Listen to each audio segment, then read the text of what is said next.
Alors dans un premier temps, nous allons installer le serveur web. Donc le serveur web, c'est Apache.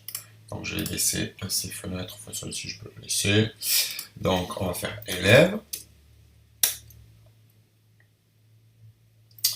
Élève pwd, sudo -s. Donc voilà. Impeccable. Clear. Donc, qu'est-ce qu'on va faire maintenant?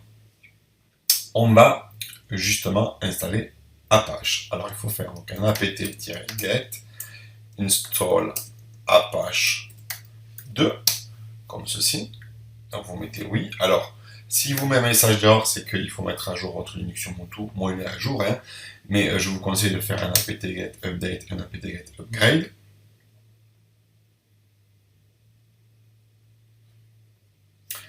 Et donc voilà, ça y est, c'est installé et nous allons voir la prochaine.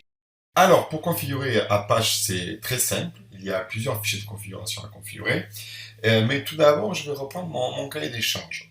Donc, dans mon cahier des charges, au niveau du serveur web, je veux que ma page soit stockée dans un /home/web. Pas de souci. Je fais cd/home, ls. Pour l'instant, je n'ai que le répertoire élève qui correspond au répertoire utilisateur. Donc, je vais faire un mkdir web, cd web, je vais dedans, et je vais faire une page nano, comme je vais nommer, bienvenue.html, comme ceci. Et dedans, je vais faire une page simple web, bienvenue, sur le site web de Fabrice David.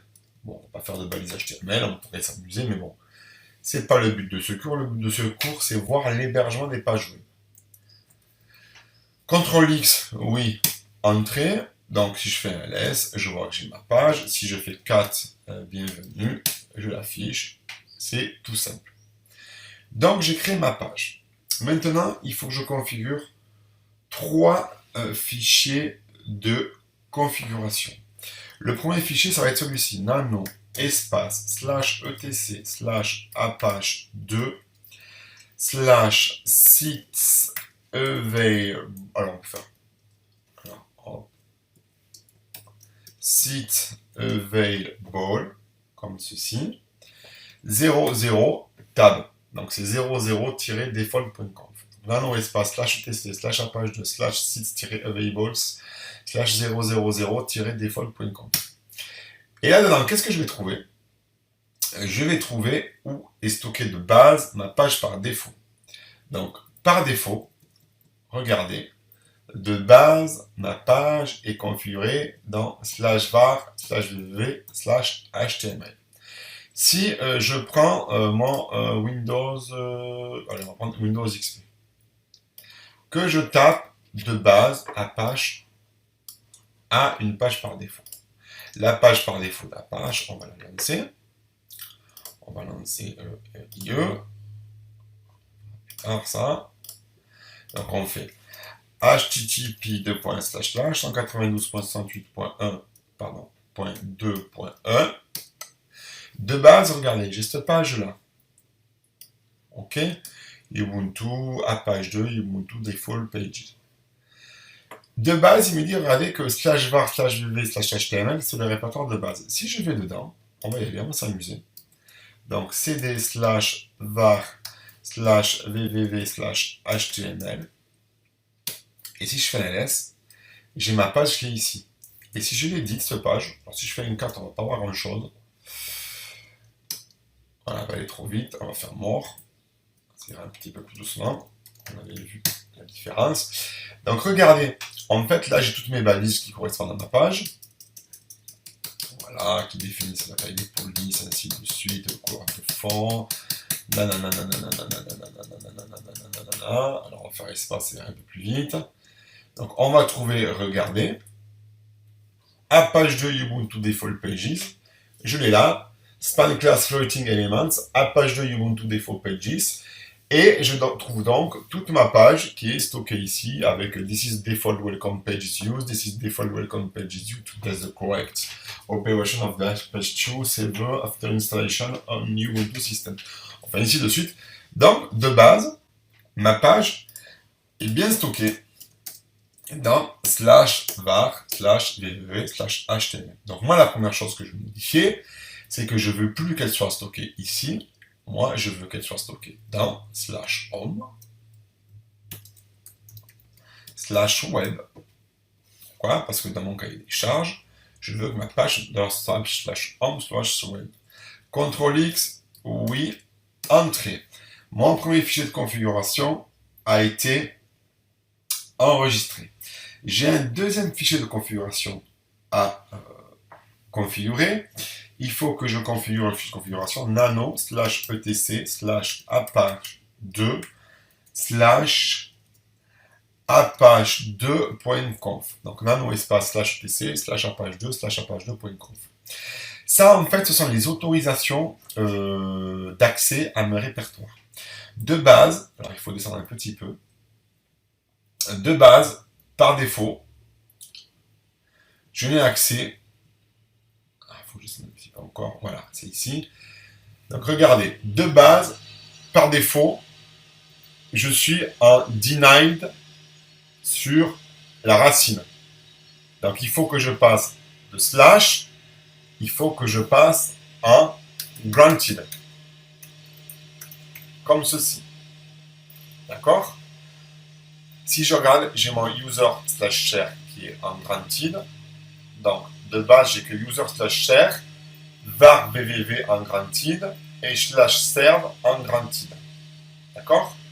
Donc, je fais CTRL X, je fais oui, donc j'autorise à ouvrir ma page autre part que dans le disque dur. J'aurais pu très bien créer un sous-dossier /home/web, mais je n'en avais pas spécialement besoin. Je fais par rapport à la racine, c'est très bien. Et j'en ai un dernier fichier à configurer qui est nano/etc. Donc nano/etc /apache2 /mods-available /dir.conf. Donc nano espace /etc /apache2 mods-available /dir.conf. Et là, je vais les rajouter comme page par défaut. Bienvenue.html. Comme ceci. Pourquoi? Parce que de base, il me propose que ces pages par défaut, index, index.cj, index.pl, index.php, index.xhtml, index.html, bienvenue.html. Donc là, normalement, je fais CTRL X. Oui. J'ai donc modifié 3 fichiers de configuration. Un pour savoir où est stockée la page par défaut. 2 pour donner les autorisations sur les pages par défaut.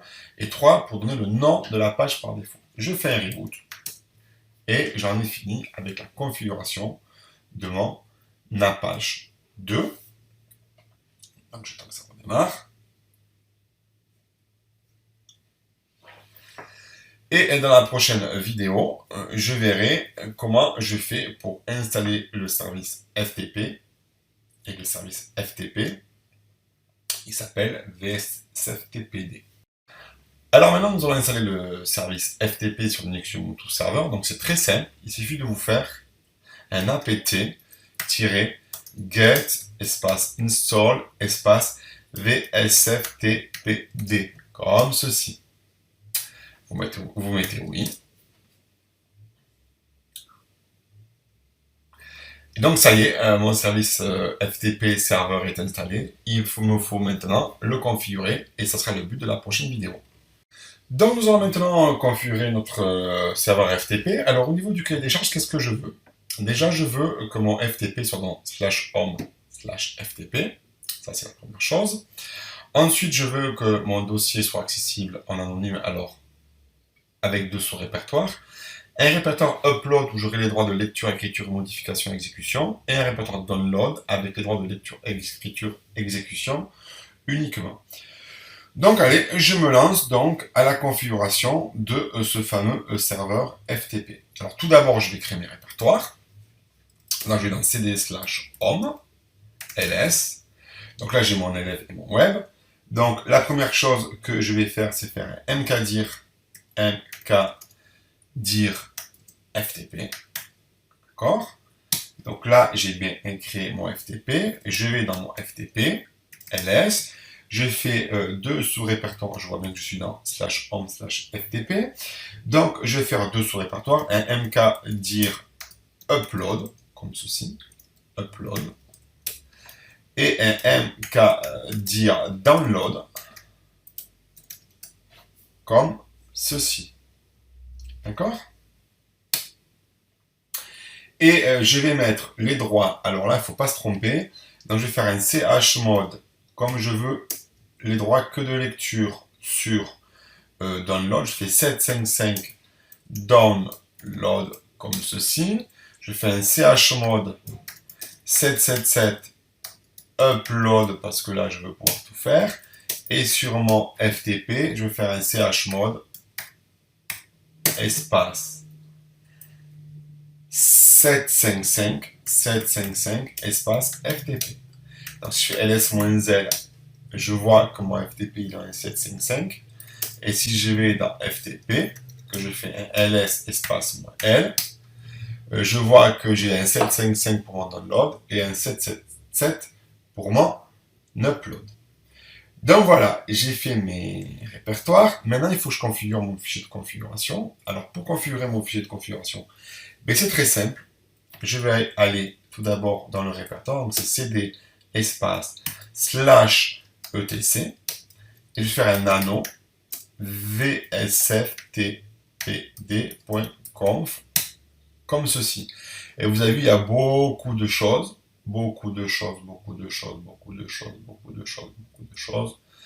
Je ne vais pas m'embêter, je veux tout supprimer, donc je fais un CTRL-K, CTRL-K, et en avant.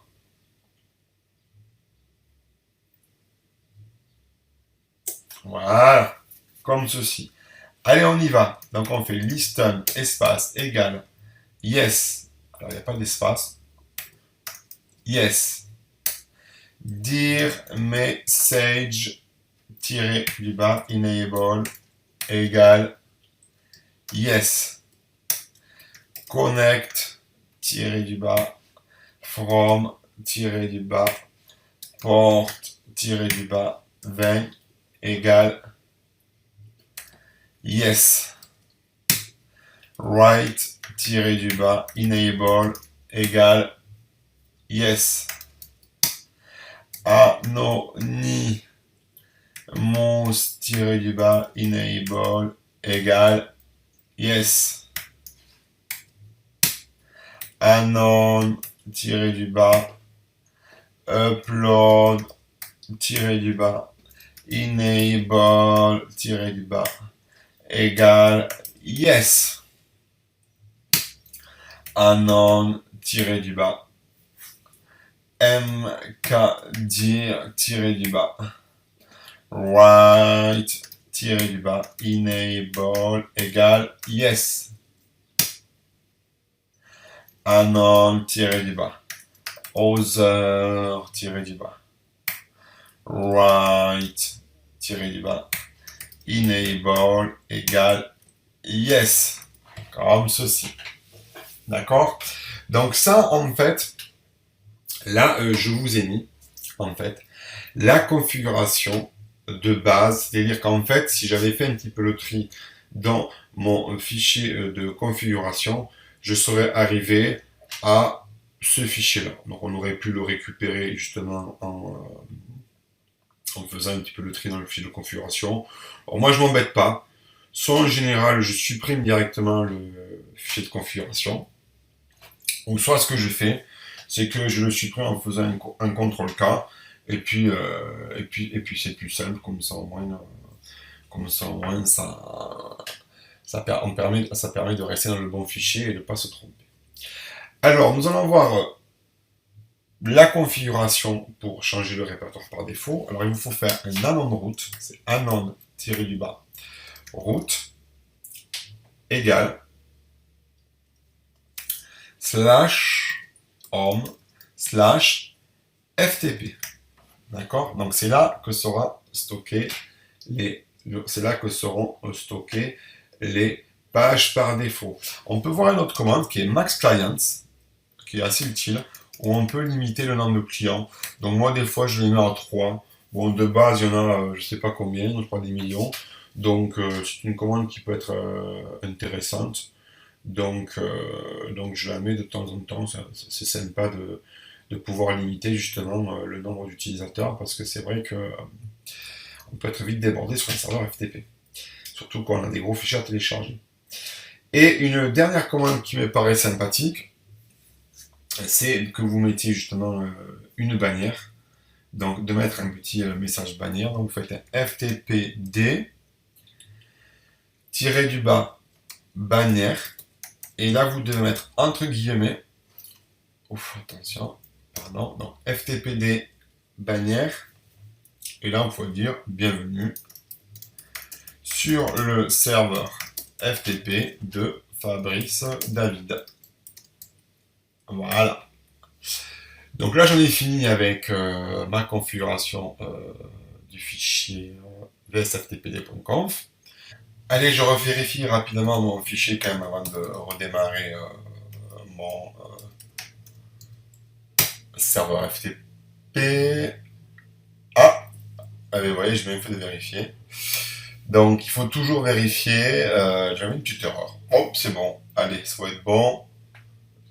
Je regarde vite fait. Non, c'est bon. Allez, je fais un petit redémarrage. Et ça devrait être bon.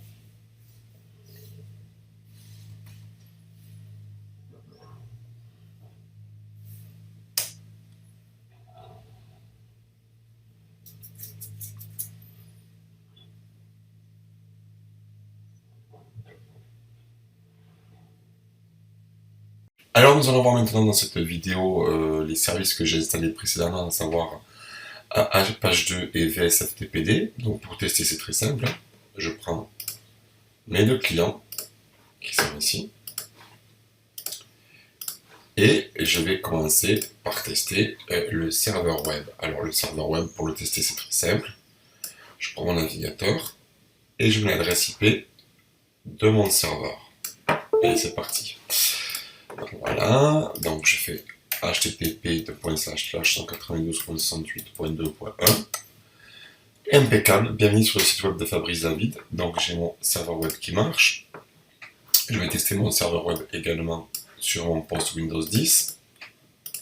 Allez, c'est parti. http://192.68.2.1. Ça marche également. Donc maintenant je vais tester, j'ai bien vérifié le fonctionnement de la page 2. Maintenant, je vais tester le fonctionnement de VSFTPD, donc le serveur FTP. Donc, je vais taper FTP. Ouf, pardon. Donc, FTP comme ceci. Donc là, il me faut ouvrir la page comme ceci. C'est page ouvrir le site FTP dans l'explorateur Windows.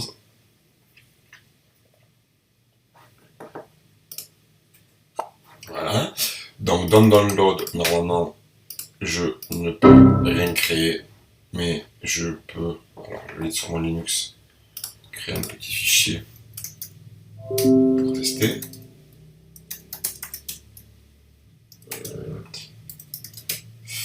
Donc c'est des /home/ftp/download. Download. Il n'y a rien. Donc nano test.txt. Ceci est un test. CTRL X oui, entrée. Et je vais faire pareil avec.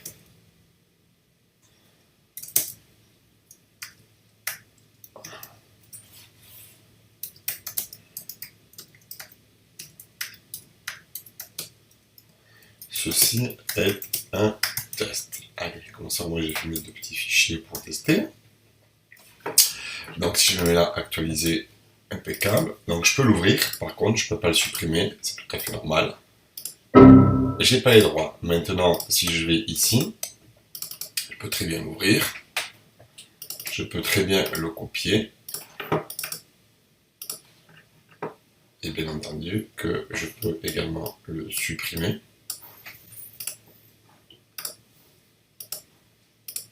Ah oui. En upload, j'ai tous les droits, et en download, j'ai que les droits de lecture, donc ça fonctionne impeccable. Je vais tester rapidement depuis mon Windows 10, ça va pas changer grand chose. FTP de ./492.68.1.1, pardon, .2.1.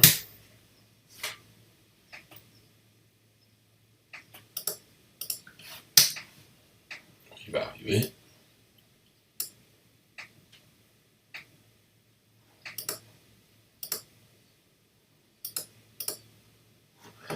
Pendant qu'il se lance, ce que je peux faire, je vais les partager, donc je vais installer FileZilla, je vous mettrai le lien dans la description du cours. On va tester avec un serveur FTP, avec un client FTP, pardon.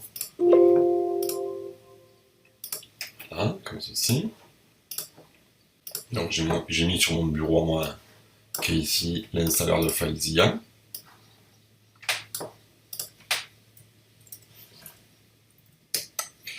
Donc voilà, hop. On va l'installer. Voilà, on démarre, je vois tout ce qu'il me fait. On verra après pourquoi il ne veut pas se lancer le FTP.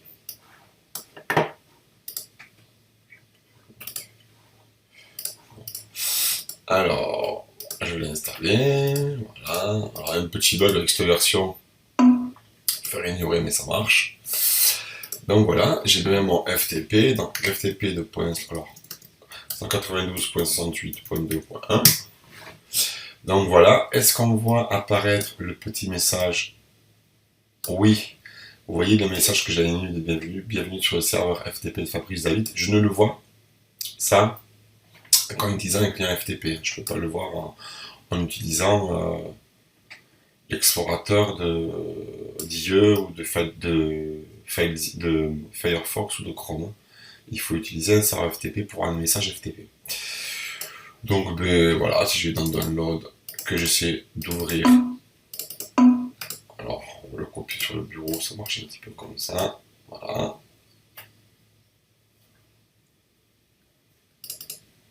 Voilà, ça marche.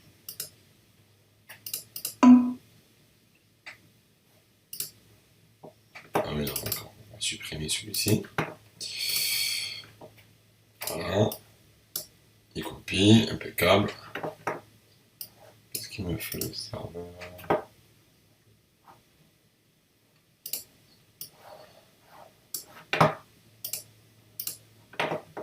On va faire un petit reboot.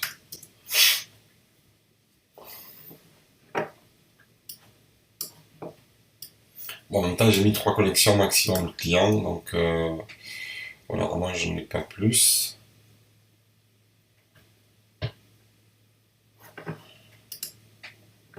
Donc on le relance. Connexion rapide. Donc voilà, ça fonctionne. Donc voilà, moi je devais avoir peut-être plus de 3 connexions. Donc j'arrive à copier, j'ai pas les droits de supprimer. Voilà, opération fail, il me le laisse toujours. Je vois que j'ai mon fichier qui est là. Si je veux le copier dans l'autre sens, je ne peux pas. Ah, je peux pas. Et dans Upload, non plus je vais le supprimer. Moi je l'évite. Hein. Alors c'est marrant, dès que je l'ai ouvert une fois.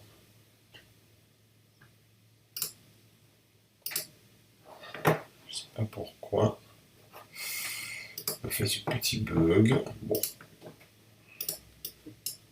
Erreur critique. Retry. Ah, j'essaie de l'ouvrir. Voilà, je sais pas pourquoi il fait ça. On va essayer de voir pourquoi. Bon, ça a l'air de fonctionner. Bon, c'est vrai qu'il est un petit peu bugué aussi, FileZilla. En fait, c'est pas qu'il est bugué, mais c'est que.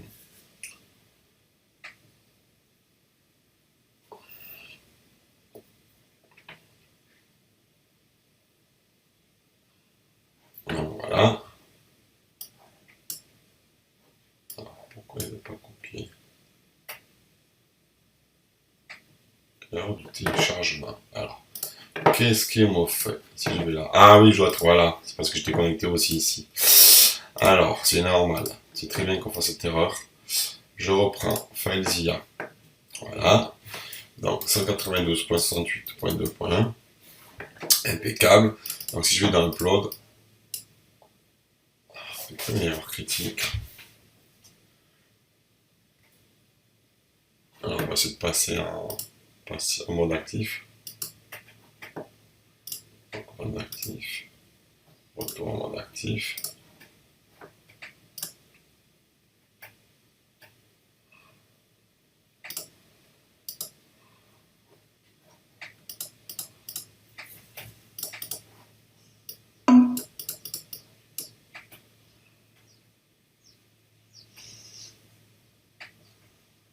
Ah, impeccable. Ça, c'est super. Voilà une erreur qui est fort pratique. Le souci, c'est que en fait, j'ai transféré ce fichier, regardez, et les droits de lecture et d'écriture ont changé. Donc, les autres, ils n'ont aucun accès. Ok, donc ça, c'est très important quand vous faites des copies comme ça, au niveau des droits. J'ai rebasculé en fait, regardez.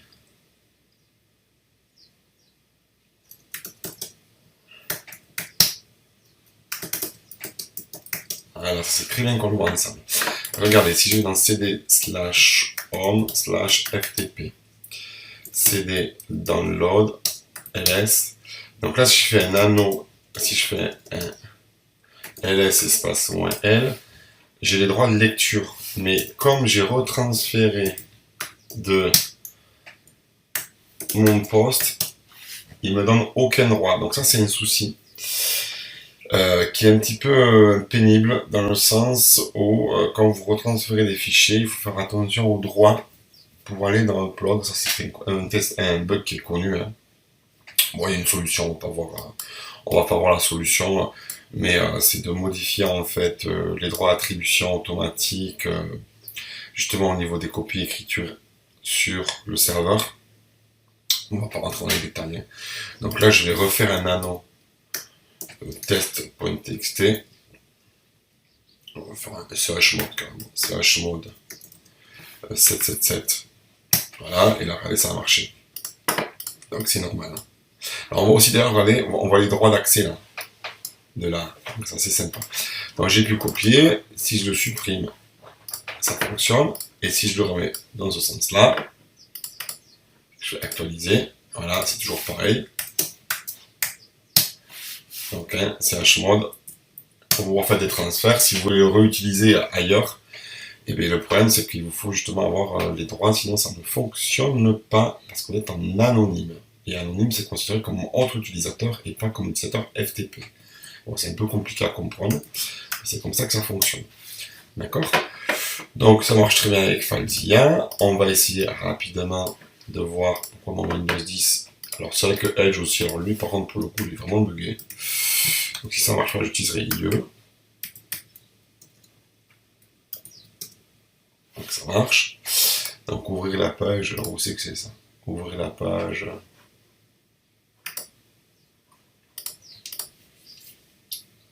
Bon ça fonctionne, on va pas rentrer dans les détails. On doit pouvoir ouvrir la page avec, je maîtrise pas bien encore IE. Edge, pardon. Test, on va l'ouvrir. Upload.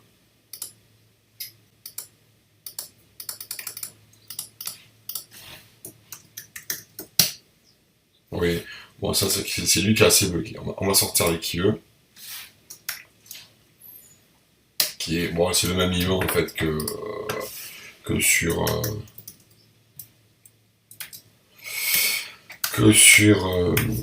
Windows XP, hein, donc on teste rapidement.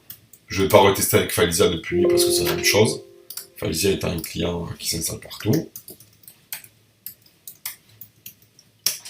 Voilà, il faut faire ouvrir le site avec la page.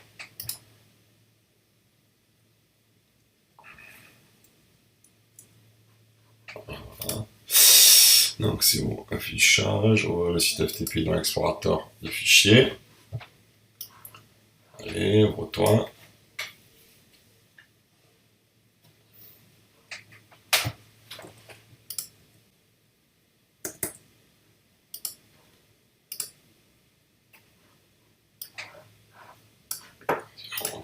ça. FTP de point slash 192.168.2.1. Voilà. Sinon, là, donc, je peux copier. Je peux pas supprimer. Dans Upload, je peux également copier. Et je peux également supprimer. Donc, ok, on a bien vérifié notre serveur FTP. Donc, il faut faire attention au niveau des droits de recopie. Hein. Bon, ça, c'est un petit peu pénible, mais bon. En règle générale, un FTP, quand vous en installez un, c'est pas pour faire du dépôt. C'est justement pour aller, juste aller chercher des fichiers à transférer depuis un serveur. Donc, ce souci est vite réglé. Donc voilà, on a testé le fonctionnement de la page 2 et de VSFTPD. Et maintenant, nous allons voir dans la prochaine vidéo comment nous allons configurer un serveur DHCP, mais d'abord, nous allons l'installer. Alors, nous allons maintenant installer le serveur DHCP.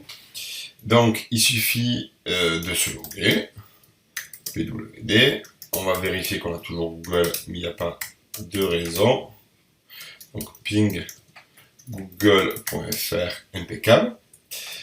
Donc, on va faire un apt-get install. Et la nouvelle version, c'est ISC. Donc, c'est donc ISC-DHCP-server. On met oui.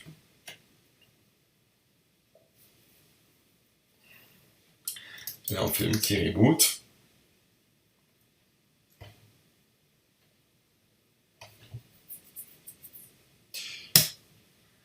Et notre service DHCP est donc installé. Nous allons voir donc dans la prochaine vidéo comment nous allons configurer ce service qui se configure très facilement.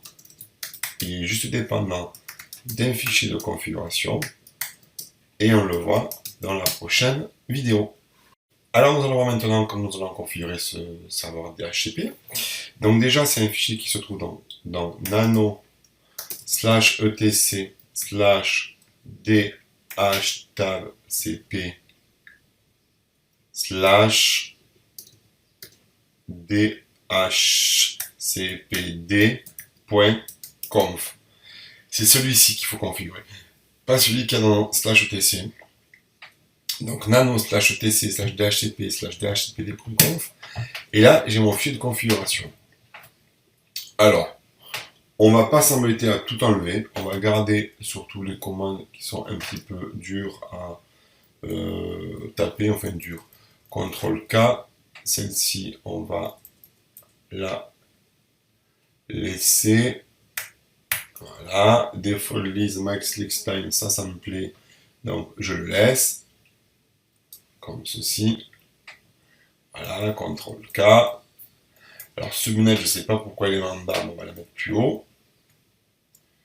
Les options, tout ça. Alors, vous avez vachement d'exemples en fait. C'est quand même pas mal. Il est bien fait le fichier de configuration de base. Bon, vous savez quoi? Allez, on va tout retaper. C'est pas grave. On repart de zéro. Allez, subnet, espace. Alors, mon cahier des charges déjà. Qu'est-ce que je voulais? Je voulais une page de distribution. Donc de 1.10 à 1.20. Alors c'est parti, subnet. Donc on va d'abord déclarer le sous-réseau. 2.0. Espace netmask 3 fois 255 0. Espace, et là il faut ouvrir la tilde qu'il faut que je trouve qui est là. Et je vais vite m'empresser de la fermer parce que souvent on oublie de la fermer. Donc, allez, c'est parti. Range. Donc, on va donner l'adresse que l'on veut distribuer, donc c'est-à-dire la plage de distribution. Donc, 2.10, espace 192.68.2.20. Ouais, je change là, c'est 2. La plage de distribution, je changerai le cahier des charges de mon fichier de configuration, de ma description de cours, c'est 2, bien entendu. On n'est pas un, on va changer. Donc, point virgule, entrée, espace, donc option, routeur 192.168.2.1, 168.2.1, point virgule, entrée.